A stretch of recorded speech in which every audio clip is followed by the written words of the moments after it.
ஆதியாகமம் 20ஆம் அதிகாரம். ஆபிரகாம் அவ்விடம் விட்டு தென் தேசத்திற்கு பிரயாணம் பண்ணி காதேசுக்கும் சூருக்கும் நடுவாக குடியேறி கேராரிலே தங்கினான்.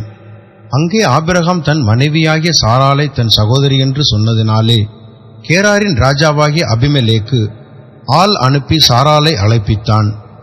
தேவன் இரவிலே அபிமெலேக்குக்கு சொப்பனத்தில் தோன்றி, நீ அழைப்பித்த ஸ்திரீயின் நிமித்தம் நீ செத்தாய், அவள் ஒருவனுடைய மனைவியாய் இருக்கிறாளே என்றார். அபிமெலேக்கு அவளை சேராதிருந்தான்.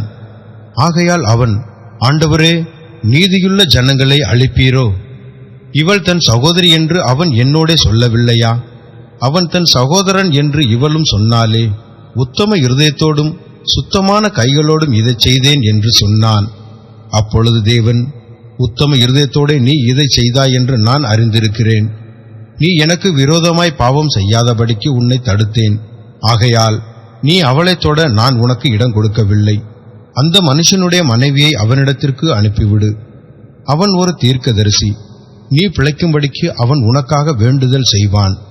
நீ அவளை அனுப்பி விடாதிருந்தால் நீயும் உன்னைச் சேர்ந்த யாவரும் சாகவே சாவீர்கள் என்று அறிவாயாக என்று சொப்பனத்திலே அவர்களுக்கு சொன்னார். அபிமெலேக்கு அதிகாலையில் எழுந்து தன் ஊழியக்காரரையெல்லாம் அழைப்பித்து இந்த சங்கதிகளையெல்லாம் அவர்கள் கேட்கும்படி சொன்னான். அந்த மனுஷர் மிகவும் பயந்தார்கள். அப்பொழுது அபிமெலேக்கு ஆபிரகாமை அழைப்பித்து, நீ எங்களுக்கு என்ன காரியம் செய்தாய்? நீ என்மேலும் என் ராஜ்யத்தின் மேலும் கொடிய பாவம் சுமர பண்ணுவதற்கு உனக்கு நான் என்ன குற்றம் செய்தேன்? செய்யத்தகாத காரியங்களை என்னிடத்தில் செய்தாயோ என்றான். பின்னும் அபிமெலேக்கு ஆபிரகாமை நோக்கி, என்னத்தை கண்டு நீ இந்த காரியத்தை செய்தாய் என்றான். அதற்கு ஆபிரகாம், இவ்விடத்தில் தெய்வ பயம் இல்லை என்றும் என் மனைவியின் நிமித்தம் என்னை கொன்று போடுவார்கள் என்றும் நான் நினைத்தேன். அவள் என் சகோதரி என்பது மெய்தான். அவள் என் தகப்பனுக்கு குமாரத்தி, என் தாய்க்கு குமாரத்தி அல்ல.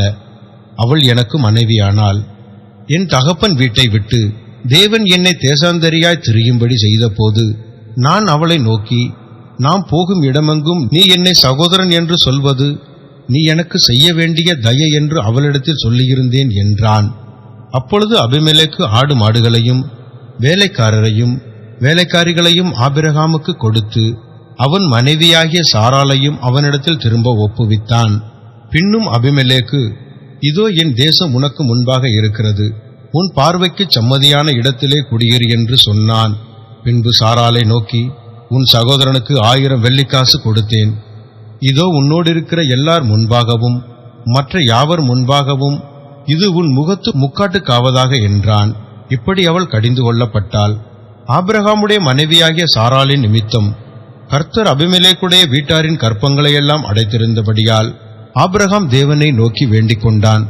அப்பொழுது தேவன் அபிமெலேக்கையும் அவன் மனைவியையும் அவன் வேலைக்காரிகளையும் குணமாக்கி பிள்ளை பெறும்படி அனுக்கிரகம் பண்ணினார்.